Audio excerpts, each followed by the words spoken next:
안녕하세요. 이승원입니다. 한 발 더 들어가는 뉴스인사 프라임 지금 바로 시작합니다. 오늘 두 분 나와주셨어요. 쇼미더머니 민심 시간 박영식 정치시사 에디터 그리고 윤희응 오피니언스 대표와 함께합니다. 어서 오세요. 네, 안녕하세요. 네, 오늘 여론조사 또 따끈따끈하게 나왔습니다. 한번 살펴보도록 하죠.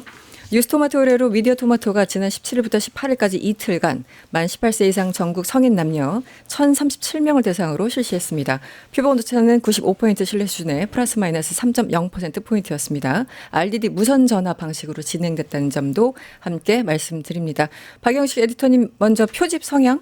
네, 이번 조사의 여론조사의 네. 표집 성향은요. 중도가 493명입니다.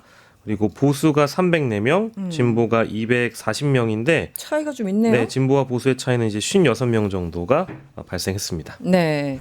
먼저 정당 지지도 좀 알려주시겠어요? 네, 정정 지도를 저희가 오늘 좀 먼저 만나볼 건데요. 네. 정당 지지도는 지금 민주당이 43.2%고요. 국민의힘이 35.9%, 그리고 밑에 보면 이제 개혁신당, 조국혁신당, 진보신당 이렇게 순서대로 2.8%, 2.3%, 네. 1.9% 이렇게 나와 있는데 지금 정당 지지도의 추이가 지금 민주당의 경우에는 이 조사대로 뉴스토마토의 조사대로라면 9월 둘째 주부터 11월 셋째 주에 이르기까지 총 4번의 조사가 있었는데요. 네. 49.3이 9월 둘째 주였는데 지난주에 비해서는 지금 민주당의 지도가 3.3%포인트 빠졌을 뿐더러 네. 지금 4번 조사 연속해서 계속해서 하향 추세로 들어서고 있고요. 국민의힘의 경우에는 지난주에 비해서 지금 대략적으로 한 5%, 5.6%가 네. 더 붙었습니다. 더 올라갔고요. 상승했고요. 지금 그래서 양당의 격차가 상당 부분 좁혀진 걸로 지금 여론조사 상으로는 나오고 있다. 이렇게 봐야 될 것 같습니다. 이게 표오차 보면은 95% 신뢰 수준의 플러스 마이너스 3.0%포인트니까 한 6%까지 볼 수 있는데 어찌됐든 양당 지지율은 격차가 오차 범위 밖에 있는 건 사실입니다. 7.3%포인트. 그런데 지난 조사에서는 16.2까지 벌어졌다가 굉장히 좁아진 거잖아요. 절반 이상으로 줄어들었는데 어떻게 해석을 하고 계세요? 다른 조사들 같은 경우들도 같이 이제 보면 좋겠는데요. 네. 다른 데들은 뭐 오히려 이제 격차가 좀 더 벌어지기도 한 조사들도 이제 있어요. 네. 예. 그런데 이제 여기서 지금 요 조사 같은 경우는 줄어들었는데 제가 봤을 때는 이제 이 조사 방식은 자동답 전화 방식이거든요. 네. 그래서 누누이 이제 뉴스 인사이드 들으시는 청취자분들, 시청자분들 다 아시겠습니다만은 뭐 우리 흔히 얘기하는 정치 고관여층이 주로 응답한다 얘기하잖아요. 그러니까 양쪽 진영의 지지 성향이 강하신 분들이 일정 부분 참여를 하는 거예요. 상당 네. 부분. 네. 이렇게 보시면 되는데 그러다 보니까 대장동 항소 포기 관련해서 보수층들 같은 경우는 그 사안이 매우 중요한 사안이고 매우 민감한 사안이었던 그렇죠. 거예요. 네. 그래서 반응을 한 것으로 보여져요. 그렇지만 그냥 성향이 강하신 분들 외에 뭐 성향이 좀 강하지 않으신 분들 또 중도층, 중간층들도 많이 표집이 되어서 조사되는 사람 면접원이 하는 조사 방식에서는 네. 이렇게 줄어들지는 않거든요. 네. 그러니까 그거는 중도층에 미치는 영향은 그렇게 크지 않았다라고 볼 수가 있어요. 그 사안이. 네. 그렇지만 보수 성향이 매우 강하신 분들한테는 이 사안이 상당히 이제 영향을 주는 이슈였다. 그래서 그것이 좀 요 조사 방식에 의해서 나타났다라고 이해하시면 네. 다른 조사들과 왜 좀 다른 흐름이냐라고 네. 의문을 가지시는 분들이 약간 이해해 갈 수 있지 않을까 생각됩니다. 네. 대장동 뭐 항소 포기 관련해서 조금 뒤에 저희들이 수치를 말씀드리겠는데 어쨌든 반영됐다. 당에도 반영됐다. 그리고 다음으로 짚어볼 이재명 대통령 국정 운영에도 반영됐는지 한번 보겠습니다. 이소님. 예, 이재명 대통령의 국정 운영 지도를 보니까요. 긍정이 일단 54.2%였고요. 부정이 42%였습니다. 이는 지난 조사 대비 이재명 대통령의 지지율은 이제 6.1%가 빠진 거고요. 네. 그리고 부정평가의 경우에는 6.8%가 지난 조사에 대비 이제 상승을 한 거여서 네. 뭐 긍정은 빠지고 부정은 올라간 것이고요. 매우 잘하고 있다는 여전히 견고합니다. 42.9%, 네. 대체로 잘하고 있다가 11.2%고요. 부정 측면에서도 매우 못하고 있다는 33.9%, 대체로 못하고 있다는 8% 정도로 확인이 됐습니다. 좀 많이 빠졌네요. 많이 빠진 것 같아요. 그러니까 이거는 어떻게 보세요? 그러니까 굉장히 큰 폭으로 빠졌기 때문에 긍부정이 다. 네, 그러니까 이거는 아무래도 전체적인 여론조사 상의 추이가 그렇게 반영되고 있는 것 같은데 가장 최근에 있었던 특히 이제 이 조사 기간에 드러난 여론조사 상의 민심은 아마도 이 항소 논란 때문에라도 언론들뿐만 아니라 뭐 모든 미디어가 거의 다 총 공격을 했다라고 봐도 무방할 정도로 네. 사실 이 항소 논란을 때렸거든요. 그러다 보니까 대통령이 지난주 금요일에 사실은 이 팩트시트 발표하고 나서 저는 그것이 어찌 보면 여론에 굉장히 긍정적인 영향을 미칠 거라고 봤는데 이번 주 월요일이었습니다. 그러니까 네. 박재혁 수원 지검장이라든지 네. 이 송 고검장, 네, 네. 송강이었죠. 송강. 송강 고검장 이분들이 이제 사의 표명을 함으로 인해서 주말 사이에 잠깐 이제 그 쉬었던 항소 논란이 다시 또 이제 불거지는 사태가 일어났었고요. 네. 그러다 보니까 지난주에 이어서 이번 주에도 사실 이 항소 논란 자체가 뜨거운 감자로 주로 레거시 미디어에서 많이 다뤄졌던 것 같아요. 그러다 보니까 대통령의 국정 수행을 평가할 수 있을 만한 어떤 이런 공간이랄까 이게 네. 좀 여론조사 민심에 반영이 덜 됐다라고 보고 특히 이제 부정적으로 평가하시는 분들 있잖아요. 네. 항소 논란에 대해서 네. 이제 이런 것들이 너무 많이 반영되다 보니까 이게 큰 폭의 차이가 발생한 거 아닌가 뭐 제 스스로 이렇게 판단하고 있습니다. 네, 팩트시트가 발표됐지만 어쨌든 이게 좀 컸다. 네. 어쨌든 언론에서 거의 뭐 며칠 동안 도배를 하긴 했습니다. 어떤 식으로든 간에. 그리고 소위 말하는 진보 매체도 굉장히 양비론으로 빠지는 경우도 있었고. 대표님 어떻게 보고 계세요? 이 대통령 지지율? 이게 어쨌든 뭐 고사하니 이 정치라고 하는 것이 어떤 이제 유권자들 국민들한테 긍정적인 평가, 지지의 근거를 제공해 주느냐, 아니면 부정적인 평가, 또 지지철의 근거가 제공되느냐, 이제 이 싸움이거든요, 사실은. 네. 이제 그거에 따라서 사람들이 뭐 평소엔 내가 잘한다라고 생각하던 사람들도 어떤 부정적인 이슈가 있으면 그것을 근거로 들어서 잘 못한다라고 이제 얘기를 하는 것들이 이제 이 대통령 국정수행 평가의 메커니즘이에요. 그래서 지금 이제 그리고 이 ARS 방식으로 응답하시는 분들 같은 경우는 그런 이제 정치 상황 시시각각 변하는 것에 대한 정보 습득이 상당히 빠르신 분들인 그렇죠. 거거든요. 네. 그래서 바로바로 좀 반영되는 특성들을 좀 보이고 있고 또 어떤 것들은 정치적인 이슈는 좀 더 민감하게 이제 반응이 되는 측면들이 있어요. 그러니까 정치에 관심이 높지 않으신 분들 같은 경우에는 네. 그 반응도가 민감도가 좀 제약되거든요. 그래서 이게 큰 폭이 변화가 있지는 않은 경우인데 네. 여기 같은 경우는 좀 상당히 좀 크게 지금 변화가 나타나긴 한 상황인데 지금 이재명 대통령이나 이제 용산 같은 경우에는 이렇게 방금 말씀하신 뭐 팩트시트에 대한 설명도 있었고 지금 이제 어제 아랍에미리트 같은 경우에 충분하게 이제 여기 반영되지 않은 거예요, 아직은 사실은. 그렇죠. 근데 그런 것들이 대통령의 국정 지지율을 올릴 수 있는 매우 이제 호재다라고 생각을 할 텐데 이런 이제 국내적 사안, 정치 갈등적 사안이 불거지게 되면 그 이제 대통령 호재가 있어도 네. 지지율이 반영이 안 되는 거예요. 오히려 네. 이제 밑으로 하강으로 반영이 되는 측면들이 있는 것이니까 네. 상당히 이제 대통령실 입장에서는 답답하다고 느낄 것 같기는 하거든요. 근데 이게 이제 왜 그러냐 하면 대통령이 한 이제 60% 정도의 국정 지지율을 갖잖아요. 네. 이것은 고정 정당 지지층만으로 그게 나올 수는 없어요. 그렇죠. 절대적으로. 그러니까 네네. 중간층의 뭐 중도층이라든가 이제 원래 진보 정당이 뭐 민주당 등을 지지하지 않는 사람들도 잘한다라고 하는 평가를 해줘야 되는 거예요. 그런데 정치적인 사안이 불거지잖아요. 그럼 이분들이 이제 그것에 대해서는 부정적 반응을 하게 되는 거예요. 네.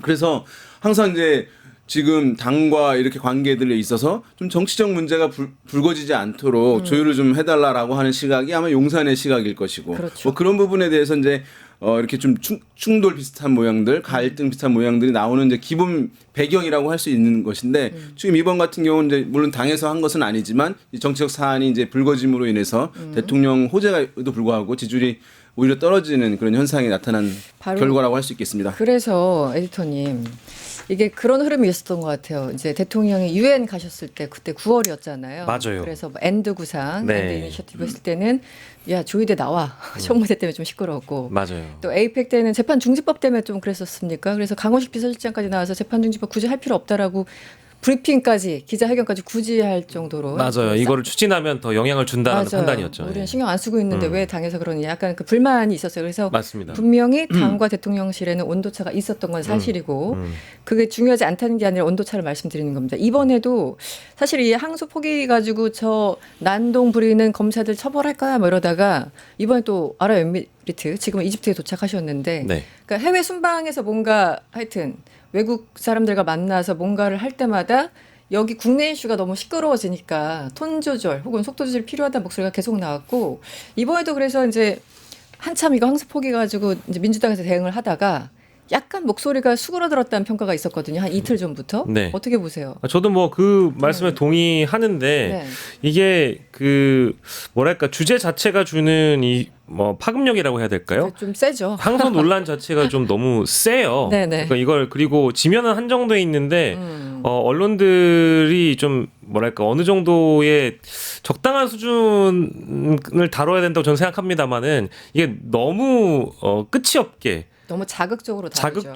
자극적으로 언제 끝날지 모르게 계속적으로 매일같이 다루다 보니까 그리고 두 번째로는 이 사안을 다루게끔 어찌 보면은 국내 정치면에 그런 소식들이 간간히 양념처럼 등장합니다. 그러니까 가령 예를 들면 아까 얘기했던 월요일자 사의 표명 소식이라든지 어제 같은 경우에는 저는 뭐 잘했다고 생각합니다만은 민주당 쪽에서 이 검사장 전원에 대해서 고발 조치한다라든지 네네. 법사위 차원에서. 이런 어떤 강경한 조치가 필요할 때도 있는데 이 조치가 등장하면 거기에 또 이제 작용이 있으면 반작용이 있잖아요. 그렇죠. 네. 그럼 검찰 내부에 또 취재할 만한 내용이 있단 말이에요. 네. 그러면 그 검사들의 목소리를 또 언론이 반영해서 써주면 이게 지금 벌써 제가 따지건대 기한으로 따지면 거의 약 12일, 13일 정도를 항소 포기 이후에 항소 논란을 다루고 있는 거예요. 그렇죠. 이게 지지난주 주말, 그러니까 금요일에 중앙지검장이 사의 표명을 하는 바람에 지금 이 사태가 벌어진 겁니다. 2주 전쯤 됐군요. 그렇죠. 그러니까 네. 벌써 이거를 그 사이에 어마어마한 일들이 시간이. 참 많았는데 우리 얘기할 거가 많거든요. 그럼요. 사실은 뭐 네. 최근에 있었던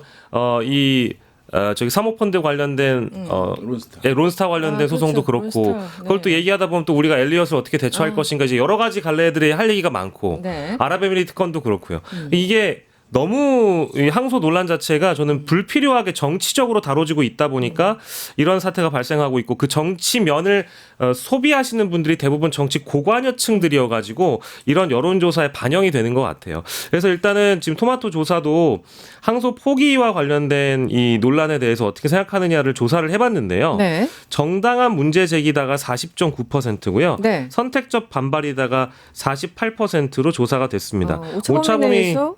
밖에서 이제 선택적 반발이라는 비판적 평가가 우세하긴 한데 그러네요. 이거는 시간이 어느 정도 흘러서 이 정도가 된 거고 지난주에 있었던 갤럽 조사는 좀 대표적으로 많이 대통령실에게 아픈데요. 맞아요. 갤럽 조사는 대장동 사건에 대해서 항소하지 않은 것이 부적절하다가 48이고요. 적절하다가 29%입니다. 네. 그러니까 이런 거를 보면 전화 면접 조사를 좀 더 뭐랄까 신뢰도 있게 바라본다라고 한다는 측면에서는 굉장히 좀 항소 논란은 사회 기득권 우리가 얘기하는 주류 기득권층의 어찌 보면 비즈니스가 잘 먹혔다라고 보는 거라서 제 개인적으로는 좀 많이 안타깝죠. 참고로 말씀드리면 지금 그 우리 박 에디터님 말씀해주신 갤럽은 지난 11일부터 13일까지 조사가 됐고요. 18세 이상 성인 남녀 1,003명을 대상으로 했습니다. 갤럽은 아시겠지만 전화 조사원, 전화 거는 방식으로 했고 아까 그러니까 항소 포기가 적절하지 않다가 48.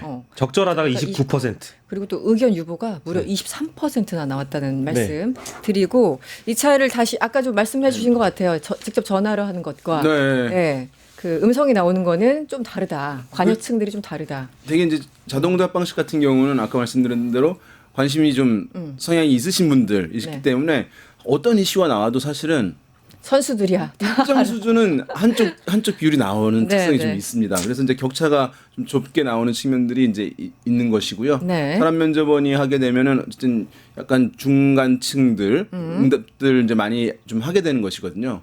그러다 보니까 아까 말씀하신 조사 결과처럼 나오긴 하는데 그 한국갤럽 조사 결과가 보면 여러 가지를 얘기해주고 있어요. 뭐냐면 그 항소 포기가 부적절하다가 높았는데 48%로 높았거든요. 48% 적절하다가 29%였잖아요. 네네. 격차가 많이 나서 일반적인 중도층 등의 기본 기류는 그것이 좀 문제가 있다라고 하는 시각이 여론이라는 것을 일정 부분 알 수가 있어요.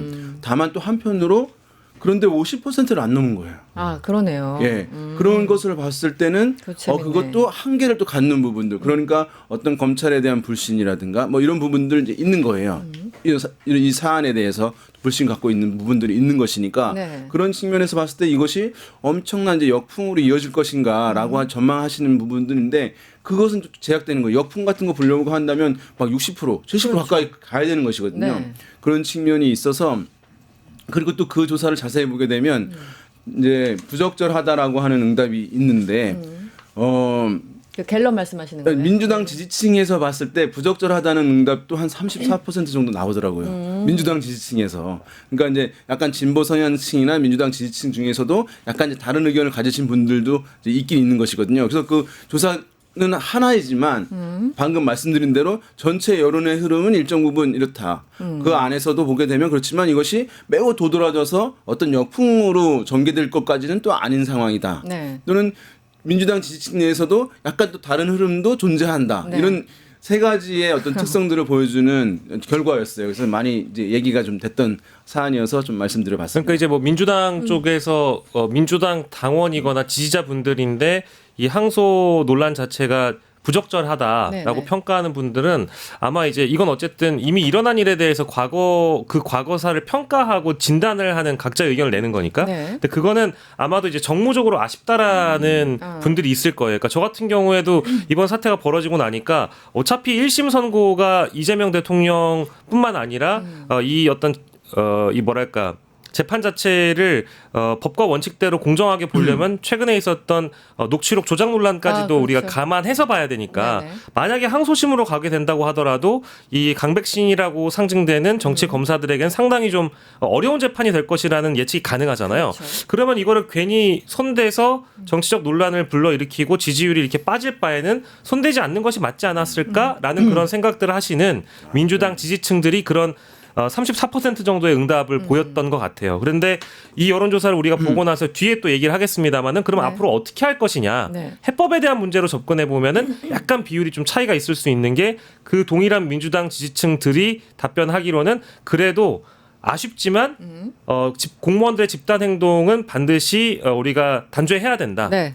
징계해야 된다라는 응답을 할 가능성이 매우 높다라는 것이죠. 네. 네. 사안별로 좀 다르게 보는 것 같습니다. 그런데 우리 17일부터 18일까지 저희 토마토에서 조사한 걸 보면은 지역별로 제가 아까 기사를 좀 봤는데 지역별로 보수 성향이 강하다라는 영남 이쪽도 한쪽으로 특별히 기울어지지 않았대요. 그러니까 예를 들어 서울 선택적 반발이야. 나쁜 놈들 48.8인데 또 정당한 문제제기지 41.8. 그러니까 약간 비슷해요. 41대 48. 뒷자리 빼고 말씀드립니다. 그리고 대구 경북 선택적 반발이야 46.3, 정당한 거지 43.5 이런 식으로 되게 비슷하게 나와서 이 부분도 좀 재밌다는 생각이 들었습니다. 그리고 광주는 선택적 반발이야라고 46.5% 높게 나왔습니다만 또 50%가 넘진 않았어요. 그러니까 이런 포인트들이 좀 있는 것 같습니다. 그래서 60대도 우리가 보수층이라고 보수 성향이 강하신 그룹이라고 얘기하잖아요. 거기서도 선택적 반발이다라고 이제 얘기하시는 비율이 46%가 나왔거든요. 46.1%가 나왔으니까. 네. 그러니까 이 뭐 보수 성향이 원래 있던 분들 내에서도 네. 어떤 이제 이 검찰에 대해서 네. 불신하는 기류들이 근본적으로 있는 부분들이 좀 조사 결과에 반영된 게 아닌가 생각됩니다. 네.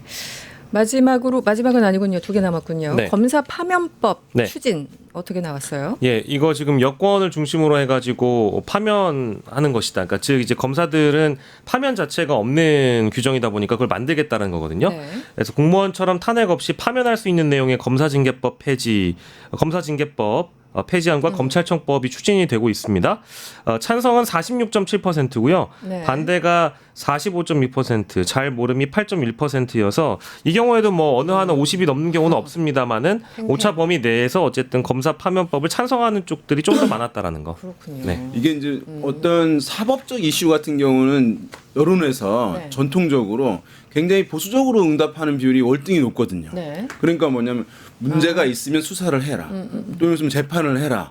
또 뭐 이제 국회로 얘기한다면 사실 국회의원들 뭐 장애투쟁하지 말고 네네. 국회 안으로 들어가라. 이래라. 아니, 이건 스테레오타입인 거예요. 사람들의 질문했을 때 답이 특히 사법적 이슈 같은 경우들은 특히 더 그래요. 네. 그런데 불구하고 지금 이제 이 사안들 굉장히 사실은 기존의 전통적인 시각에서 굉장히 강하게 이제 바뀌는 흐름을 물어본 거잖아요. 그렇죠. 검사 파면법을 한 것인데, 근데 네. 여론이 이제 팽팽하단 말이에요. 그러니까요. 그러니까 이것이 과거에 나왔던 조사 결과들하고는 다른 흐름들이 있는 거예요. 그래서 지금 어쨌든 여러 가지 변화된 환경, 정치적 환경, 그동안 있었던 경험, 네. 거기에 이제 검찰에 대한 불신 그렇죠. 이런 것이 더해지면서 과거에는 보지 못했던 사법 검찰 내에 이제 관련된 이슈들이 네. 상당히 이제 이렇게 과거와 다른 그러네요. 흐름들을 보여준다 이렇게 볼 수 있겠습니다. 보통 야 그래도 검사를 어떻게 파면하니 그렇죠. 라는 게 원래는- 압도적으로 높은 게 기본적인 그런데요. 입장들이었는데 많이 변하긴 변했습니다 여론이. 네.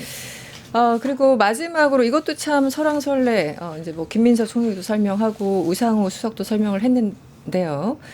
이 정부가 비상경과 관련해서 공직자들의 불법 행위 가담 여부를 조사하기 위해서 TF를 꾸린다고 했잖아요. 여기에 대해서는 어떻게 나왔습니까? 네, 정부가 비상계엄과 관련돼서 공직자들의 가담 여부를 조사하기 위한 태스크포스를 마련하겠다라고 한 것이고요. 네. 질문을 공직자들이 비상계엄 선포 당시에 불법 행위에 가담하거나 협조한 행위에 대한 내부 조사가 필요하다고 보십니까? 그렇지 않다고 보십니까? 라고 얘기했더니 네. 조사가 필요하다가 52.9%, 여기는 50%를 넘었네요. 조사가 불필요하다가 41.8%, 잘 모르겠다가 5.4인데 이제 오차 범위 밖에서 그러네요. 이제 과반을 넘은 결과가 오늘 여론조사 중에 처음인 것 같아요. 그렇습니다. 예, 그래서 어쨌든 이거의 경우에는 아까 이제 우리 그 대표님께서 말씀해 주신 부분과 좀 연결지어 생각해 볼 수 있는 건데요. 네. 내란 가담을 실제 했다라고 한다면 뭐 가장이긴 합니다만은 당연히 이제 조사가 필요하다라는 부분에 대해서 동의하는 분들이 더 많지 않았을까. 이거는 뭐 어떤 이념적 성향의 문제라기보다는 잘못한 것에 대한 조사가 필요하고 그거에 대한 그렇죠. 처벌 가능성까지 열어둔다라는 거에 대해서 상식적인 측면으로 접근을 하신 분들이 오히려 더 많았다라고 보는 게 맞는 것 같습니다. 어떻게 해석하세요? 보수층에서도 34.4%가 아. 조사가 필요하다. 네. 그 사실은 조사 필요한 부분인 거잖아요. 있죠, 당연히. 네, 그런 거니까 뭐 그것에 대한 어떤 뭐 처벌의 강도를 어떻게 할 것이냐라든가 이제 그것의 수사나 조사의 방식을 어떻게 할 것이냐 이것은 논란이 있지만 그 부분을 아무렇지도 않게 넘어간다고 할 수는 없는 것이니까 그럼요. 그런 당위적 공직자인데. 측면에서 이제 이것이 긍정적인 필요하다는 응답이 높을 수밖에 없는 그런 사안이라고 할 수 있는데요. 네. 방금 말씀드린 대로 보수 성향층에서도 34%가 필요하다. 또 중도층에서는 52.4%가 필요하다라고 얘기하고 있으니까 그런 부분에 이제 동의하는 기류가 꼭 진보층이 아니더라도 네. 상당 부분 있다는 것 그것이 이제 전체 결과에 영향을 준 것 같습니다.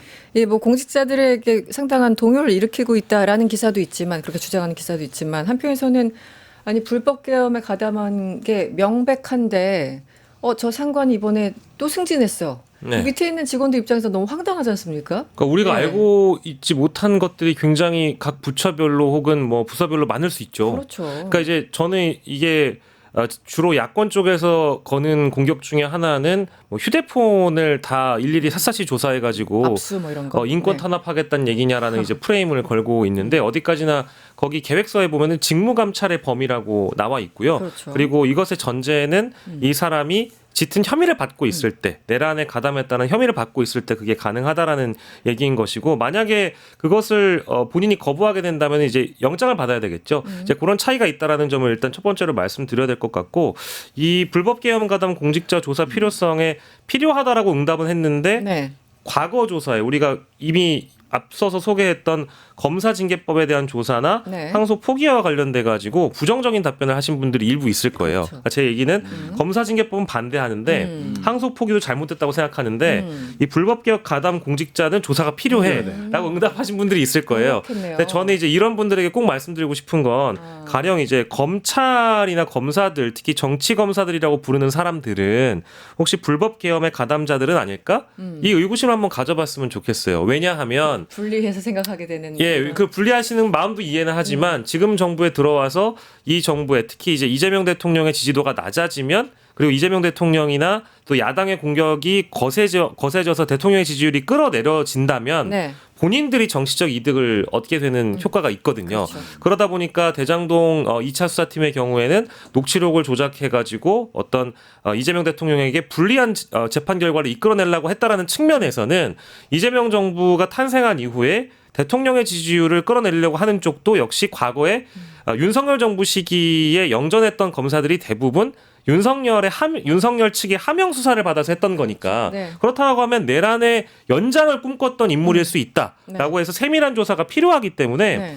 여기에 조사가 필요하다고 응답하신 분들은 검사들에 대해서도 한번 좀 고민을 해보실 필요가 있다라는 겁니다. 같은 잣대로. 그러니까 구분해서 생각하면은 안 된다라고 네, 저도 네. 이제 말씀드리는 거고요. 네, 네. 그러니까 이게 좀 한편으로는 또 공무원들의 얘기를 한마디만 더 하면 항명, 집단 항명이란 프레임이 있어요. 네. 근데 이거는 이제 언론이나 정치권에서 이걸 여당도 항명이라고 규정했고 네. 그 항명이 아니라고 또 이제 얘기하는 야당이 있다 보니까 질문이다. 언론도 집단 항명이라고 얘기해요. 네. 근데 이거는 집단 항명은 정치적 수사이고 프레임입니다. 서로 놀아나고 있는 거거든요. 이거는 집단 행동입니다. 그렇죠. 집단 행동은 공무원법 66조에 따라서 당연히 처벌받게 되어 있어요. 네, 그럼 명확하게 이거는 나와 법과 있어요. 원칙대로 하면 되는 것이고 그 검사들이 과거에 세월호 집회에 참여했던 교육 공무원 분들이나 혹은 자신의 정치적 성향에 맞는 게시물에 좋아요를 눌렀던 공무원들에 대한 처벌을 그랬죠. 기소해서 처벌받게 만들었던 사람들이 검사들이에요.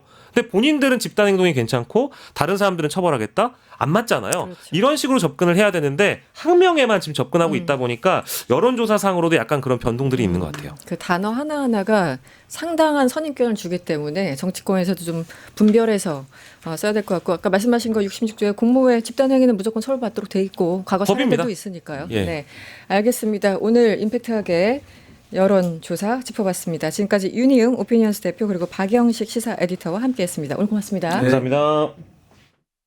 유튜브 구독하고 실시간 채팅과 댓글을 남기면 매일매일 최대 7,000TTCO를 드립니다. 참여 방법은 뉴스토마토 홈페이지에서 회원가입 후 구글 계정을 연동해주세요. 마이페이지에서 유튜브 인증을 완료하면 준비 끝! 유튜브 채널 구독하고 실시간 채팅이나 댓글 참여만 해도 TTCO가 자동으로 지급됩니다. 그리고 뉴스토마토 커뮤니티에서도 TTCO가 쌓입니다. 출석, 글쓰기, 댓글, 투표, 친구 초대까지 활동할수록 더 많은 TTCO를 받을 수 있습니다. 지금 바로 참여하고 TTCO 받아가세요.